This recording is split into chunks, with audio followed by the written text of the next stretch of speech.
الحمد لله رب العالمين والصلاة والسلام على أشرف الأنبياء والمرسلين وعلى آله وأصحابه أجمعين ومن تبعهم بإحسان إلى يوم الدين. أما بعد، أعوذ بالله السميع العليم من الشيطان الرجيم. بسم الله الرحمن الرحيم. هو الذي جعل لكم الأرض ذلولا فامشوا في مناكبها وكلوا من رزقه. محترم حضرات، آج کے خطبے کا جو موضوع ہے اور جس عنوان پر کچھ گفتگو ہم خطبے میں کریں گے، وہ اسلام کی ایک بڑی خوبی ہے۔ وہ یہ کہ اسلام چاہتا ہے کہ کوئی انسان بیکار نہ بیٹھے، کوئی بھی انسان چھوٹا بڑا امیر غریب کوئی اپنا وقت ضائع نہ کرے۔ دوستو، انسان کی زندگی کا سب سے بڑا سرمایہ اور سب سے بڑی قیمت جو ہے وہ وقت ہے، ٹائم۔ اس لیے آپ دیکھیں گے قرآن پاک میں اللہ تعالیٰ نے سب سے زیادہ اگر کسی مخلوق کی قسم کھائی ہے تو وہ وقت ہے۔ والعصر والشمس وضحاها واللیل اذا یغشاها اذا السماء انفطرت۔ آپ پورے قرآن پاک کو پڑھ ڈالیں، سب سے زیادہ قسم اللہ تعالیٰ نے کھائی ہے تو وقت کی۔ تو یہ وقت اللہ رب العالمین کی بہت بڑی نعمت ہے۔ ثم لتسألن یومئذ عن النعیم۔ ترمذی کی روایت، نبی علیہ السلام فرماتے ہیں اول ما یسأل به العبد یوم القیامہ، سب سے پہلا سوال قیامت کے دن اللہ تعالیٰ جو انسان سے کہیں گے صحت اور وقت ہوگا کہ وقت تو نے کہاں ضائع کیا ہے۔ تو اللہ تعالیٰ چاہتے ہیں، اسلام کی خوبی ہے کہ ہر انسان، کوئی بھی انسان بیکار نہ بیٹھے، کوئی کسی نہ کسی کام میں مشغول ہو۔ ضرورت کے تحت تقاضے کے مطابق ہر انسان اپنے اپنی ذمہ داری میں مشغول رہے اور کسی ایسے کام میں رہے چاہے جس میں اس کے دین اور دنیا کا فائدہ ہو۔ فضول وقت انسان ضائع نہ کرے۔ نبی علیہ السلام نے ارشاد فرمایا، اے مرد مومن یاد رکھ، اگر تم نے عبداللہ بن مسعود کی روایت ہے، عبداللہ اگر تم کہیں بیٹھے ہوئے ایسے بیٹھے بیٹھے چٹائی توڑ رہے ہو یا انگلی سے لکیریں کھینچ رہے ہو تو اللہ تعالیٰ کو غافل نہیں سمجھنا۔ قیامت کے دن اللہ تعالیٰ پوچھے گا، یہ بیٹھے بیٹھے جو تم کھیل رہے تھے اور انگلی سے لکیریں کھینچ رہے تھے، اس سے کیا مقصد تھا؟ نبی علیہ السلام نے فرمایا، یا عائشہ ما من ساعت تمر بابن آدم، ایک لمحہ انسان کا ہوتا اگر فضول چیزوں میں گزر گیا تو قیامت کے دن اللہ تعالیٰ کے سامنے کھڑا ہوگا تو بڑا افسوس کرے گا، ہائے افسوس، وہ چند منٹ میں بیٹھ کر کے وقت ضائع کیا۔ اگر اس موقع پہ کوئی کام کیا ہوتا یا کم سے کم سبحان اللہ الحمدللہ پڑھ لیا ہوتا تو آج ہمارے کام آتا۔ اسی لیے ہمیشہ یاد رکھیں، اپنے آپ کو کسی نہ کسی دینی یا کوئی ایسا دنیاوی کام جس میں آپ کا فائدہ ہو، اس کے اندر اپنے آپ کو مشغول رکھیں، وقت ضائع نہ کریں۔ نہ اللہ رب العالمین کو نبی علیہ السلام نے اسے ارشاد فرمایا، ان اللہ یحب العبد المحترف، اللہ تعالیٰ اپنے اس مسلمان بندے سے بڑی محبت کرتا ہے جو کوئی نہ کوئی ہنر سیکھنے کی کوشش کرتا ہے تاکہ اس کے ذریعے اپنے بیوی بچے اہل و عیال کی پرورش کرے۔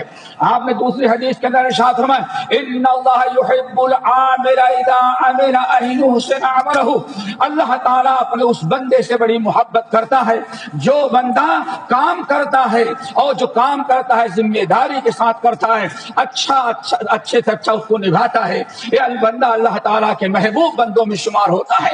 رب العالمین نے ہمارے لیے پوری کائنات کو اس لیے مسخر کیا، فرمایا وَهُوَ الَّذِي جَعَلَ لَكُمُ الْأَرْضَ ذَلُولًا فَامْشُوا فِي مَنَاكِبِهَا، اللہ تعالیٰ کی ذات ہے جس نے آپ کو پوری کائنات میں جہاں تک زمین ہے وہاں تک پہنچنے کے لیے اللہ نے آپ کے لیے کوئی نہ کوئی راستہ ہموار اور مہیا کر دیا ہے۔ مقصد کیا ہے؟ تاکہ اس زمین پر چلو اور فامشوا فی مناکبها، اپنے کام کے اپنے مقصد کی چیزیں حاصل کرو، علم حاصل کرو، رزق حلال حاصل کرو، کوئی اور بہترین فن حاصل کرنے کے لیے اللہ فرماتے پوری پوری کائنات جہاں جہاں تک زمین ہے وہاں تک پہنچنے کا ہم نے تمہارے لیے راستہ مؤثر کر دیا ہے. وَجَعَلَ لَكُمْ الْأَرْضَ بِسَاطًا لِتَسْلُكُوا مِنْهَا سُبُلًا فِجَاجًا. رب العالمین نے تمہارے لیے پوری زمین کو چلنے کے لیے، پوری زمین پر جانے کے لیے بہترین قسم کے راستے ہموار کر دیے ہیں، اور تمہارے لیے، تمہارے آسانی کے لیے ہر چیزیں پیدا کر دی ہیں. اس لیے ہم نے اور آپ میں سے ہر انسان کو اپنے وقت کی قدر کرنا چاہیے. حدیث کے اندر آتا ہے، حضرت کعب بن عجرہ رضی اللہ تعالیٰ عنہ روایت کرتے ہیں کہ اگر کوئی انسان اپنے وقت کو رزق حلال، اپنی بیوی، اپنے اہل ویان، اپنے قرابت دار اور اپنے آپ کو بھیک مانگنے یا فضولیات سے محفوظ رکھنے کے لیے اگر کوئی رزق حاصل کرتا ہے، دوڑ دھوپ کرتا ہے، تو اللہ تعالیٰ نے اس کو جہاد فی سبیل اللہ کا اجر و ثواب رکھا ہے. حضرت کعب بن عجرہ رضی اللہ تعالیٰ عنہ کہتے ہیں نہ ہم لوگ نبی علیہ السلام کے پاس بیٹھے ہوئے تھے. ابن حبان اور طبرانی وغیرہ کی روایت ہے اور کئی صحابہ کرام سے مروی ہے. کہتے ہم لوگ بیٹھے ہوئے تھے، نبی علیہ السلام مسجد میں تھے، ہم آپ کے ارد گرد بیٹھے ہوئے تھے، گرمی کا موسم تھا. ایک ہٹا کٹا صحت مند نوجوان سامنے سے گزرا. یہ وقت تھا جب نبی علیہ السلام نے دشمنوں سے مقابلے کے لیے، اسلام کی سربلندی کے لیے بہت سارے مجاہدین کو جہاد پر بھیجا تھا. سب لوگ جہاد پر گئے.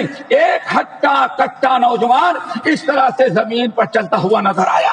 لوگوں نے کہا یا رسول اللہ ان کا نہ خرج ہذا، یہ بیوقوف انسان اتنا بڑا جسم لے کر کے صحت تندرستی، یہ ہٹا کٹا قوت اور طاقت والا انسان یہاں گھوم رہا ہے.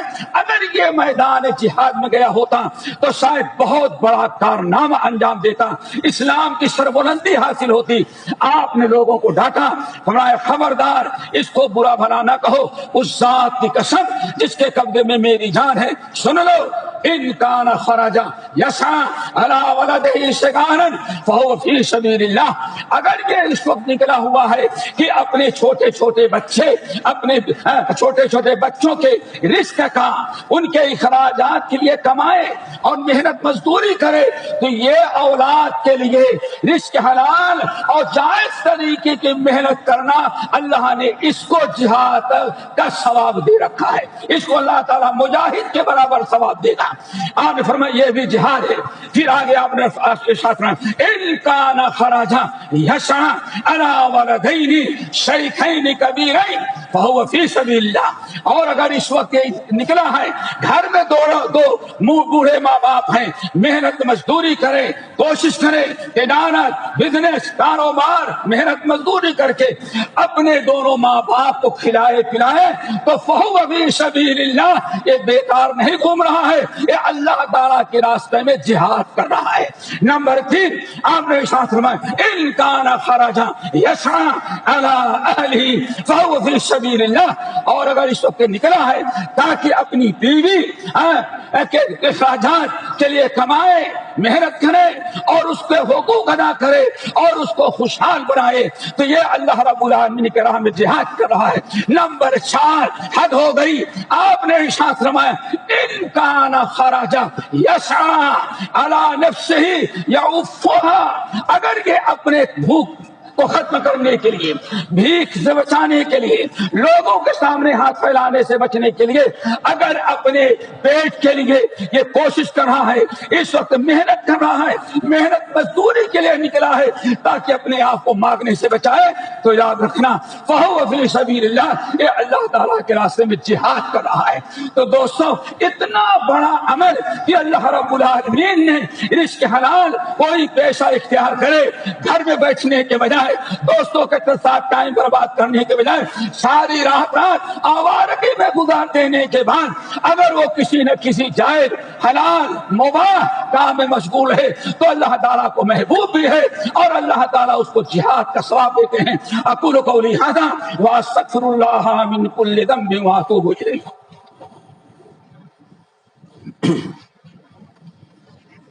الحمدللہ وکفی وسلام علی عبادہ الذین اصطفی. اما بعد. دوستو، اللہ رب العالمین نے اگر کوئی انسان محنت مزدوری عمل کوئی کام کرتا ہے، کوئی پیشہ اپناتا ہے، مقصد یہ ہوتا ہے اپنے اہل ویال کو اچھے سے اچھا رکھے اور اپنے آپ کو اللہ تعالیٰ کی مرضی کے مطابق زندگی بسر کرے اور فضولیات، ناجائز، منکرات، تمام چیزوں سے بچے اپنے آپ کو، تو یہ اللہ تعالیٰ نے اس کو فضل اللہ قرار دیا ہے، کوئی معمولی عمل نہیں۔ آج جمعے کا دن ہے، فَإِذَا قُضِيَتِ الصَّلَاةُ مِن يَوْمِ الْجُمْعَةِ فَاسْعَوْا إِلَىٰ ذِكْرِ اللَّهِ وَذَرُوا الْبَيْعَ وَابْتَغُوا مِن فَضْلِ اللَّهِ۔ اللہ فرماتے ہیں جمعے کے وقت سارے کاروبار اللہ نے حرام قرار دے دیا ہے، لیکن جمعہ پڑھ کر کے فارغ ہو، فَانْتَشِرُوا فِي الْأَرْضِ، زمین پر پھیل جاؤ، چلو تم اور کیا کرو، وَابْتَغُوا مِن فَضْلِ اللَّهِ، اللہ تعالیٰ کا فضل حاصل کرو۔ یہ دنیا داری اگر شریعت کے مطابق ہو، انسان اپنے آپ کو اس میں مشغول رکھے، تو اللہ تعالیٰ نے اس کو فضل اللہ قرار دیا ہے، اپنا فضل و کرم قرار دیا ہے۔ اللہ تعالیٰ ہم سب کو سب کے اندر یہ فکر پیدا کرے۔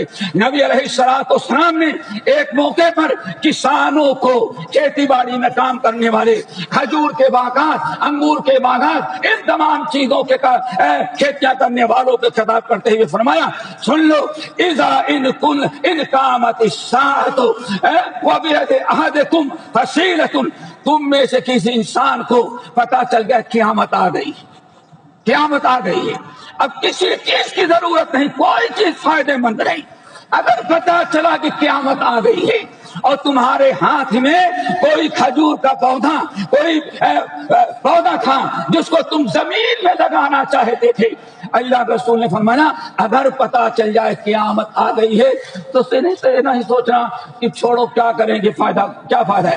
آپ نے فرمایا اگر قیامت آتی ہی بھی نظر آئے، یقین ہو گیا کہ قیامت چند منٹ میں آ رہی ہے، اتنا موقع ہے کہ یہ پودا تم زمین میں لگا دو، تو اللہ رسول نے فرمایا قیامت کا انتظار نہ کرنا، اپنے قریب تک قیامت پہنچنے کے پہلے پہلے اس پودے کو لگا دینا۔ تو دوستو، اسلام نے بہت ہی تاکید کی ہے کہ کوئی انسان اپنا وقت ضائع نہ کرے، اللہ کے ذکر میں، عبادات میں، اللہ رب العالمین کا تقرب حاصل کرنے میں، اور دنیا داری کو بھی اگر شریعت کے مطابق اختیار کر لے تو اللہ تعالیٰ نے دنیا داری کو بھی ہمارے لیے عبادت اور جہاد قرار دیا ہے۔ اللہ تعالیٰ ہم سب لوگوں کو عمل کی توفیق نصیب فرمائے۔ الہ العالمین ہمیں جو بیمار ہو شفا کلی عطا فرما، جو مقروض ہے ان کے قرض کو ادا کرا دے، جو پریشان حال ہے ان کی پریشانی کو دور کر دے۔ الہ العالمین جو بھولے بھٹکے ہیں ان کو ہدایت پر لگا دے۔ الہ العالمین جو بیمار ہیں ان کو شفا کلی عطا فرما۔ رب العالمین اس بلا اور آفت کو دنیا سے اٹھا لے، اور جو مسلمان اس میں انتقال کر رہے ہیں انہیں شہادت نصیب فرما، جو بیمار ہو شفا عطا فرما، جو محفوظ ہے اللہ تعالیٰ آئندہ بھی ان کو محفوظ رکھے۔ الہ العالمین جس ملک میں ہم رہتے ہیں اس ملک کے رئیس الدولہ سے خلیفہ اور ان کے اعمال و صاحب کی حفاظت فرما، ہر بلا ہر مصیبت سے اللہ تعالیٰ ان کو بچا لے، اور جس شہر میں رہتے ہیں وہاں کے حاکم شیخ سلطان القاسمی حفظہ اللہ ان کو اور ان کے تمام اعمال و انصار کی حفاظت فرما۔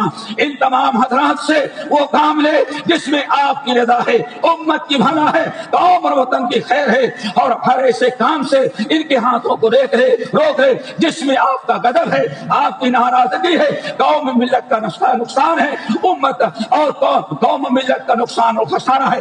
الہ العالمین دنیا میں جتنے مسلمان ملک ہیں ہر مسلمان کو ملک کو امن و امان کا گہوارہ بنا دے، اور جہاں مسلمان اقلیت میں ہیں اللہ ان کے جان، ان کی مال، ان کی جان، ان کے مال، ان کی عزت، ان کے عصمت کی حفاظت فرما۔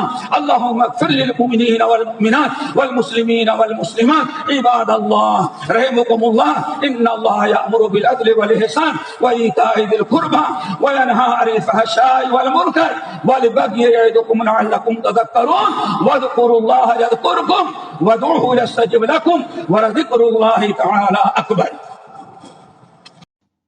ہمارے چینل کو سبسکرائب کیجیے اور بیل آئیکن کو دبانا نہ بھولیے تاکہ آپ کو نئی ویڈیو برابر ملتی رہیں۔ لائک اور شیئر کرنا نہ بھولیے۔